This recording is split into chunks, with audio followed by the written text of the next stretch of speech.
جو بھی خبر نبی کریم صلی اللہ علیہ وسلم کی ہم تک پہنچے گی وہ دو طرح کی ہوگی. کتنی قسموں کی ہوگی؟ دو طرح کی. اب اس فن کا تعارف، اس کی کچھ تکنیکی باتیں آپ کے سامنے رکھتے ہیں. ایک کو خبر کو کہا جاتا ہے خبر متواتر، یہ لفظ یوں لکھا جاتا ہے متواتر، اور ایک کو کہا جاتا ہے واحد. خبر متواتر اور خبر واحد.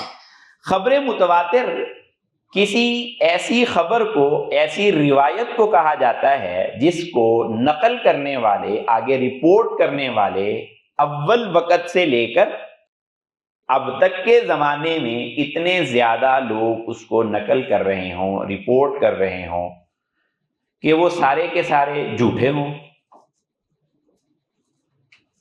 یا ان سب کو غلط فہمی لگ گئی ہو. ایسا ہونا عقل کے خلاف ہو.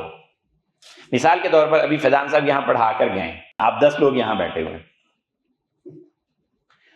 آپ اس بات کی سب کو جا کر بتائیں کہ آج فیضان صاحب کی کلاس ہوئی تھی، یہ بتائیں اگر آپ تو عام کے اس کہنے پر کسی بندے کو کوئی شک گزرے گا کہ یار یہ سب جھوٹ بول رہے ہیں یا انہوں نے کوئی ایکا کر لیا ہے؟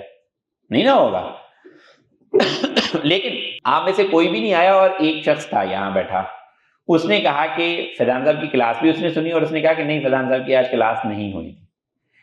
تو ایک آدمی کی جو رپورٹ ہوتی ہے اس میں دوسری جانب کا احتمال ہوتا ہے کہ اس کو غلطی بھی لگ سکتی ہے، یہ اس کو پتہ ہی نہیں کہ فیضان صاحب کون ہے، وہ کسی اور کا بیان سن کے آ کے کہہ رہا ہے کہ فیضان صاحب کی کلاس غلطی لگ سکتی ہے، اور یہ بھی ہو سکتا ہے کہ یہ جھوٹ بول رہا ہو، اس کا کوئی اپنا مقصد ہو.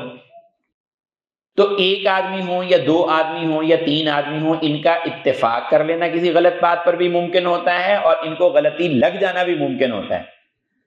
لیکن اگر وہ متعدد آدمی ہیں، 10-20 لوگ اس بات کو نقل کر رہے ہیں، تو اس کے بارے میں یہ کوئی امکان نہیں ہوتا کہ یہ جھوٹے ہوں گے یا انہوں نے جھوٹ پر اتفاق کر لیا ہوگا یا ان کو غلطی لگی ہوگی.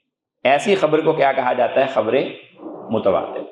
اور جس روایت کے، جس خبر کے راوی اتنی بڑی تعداد میں نہ ہوں، اس سے کم ہوں، تو اس کو کہا جاتا ہے خبر واحد.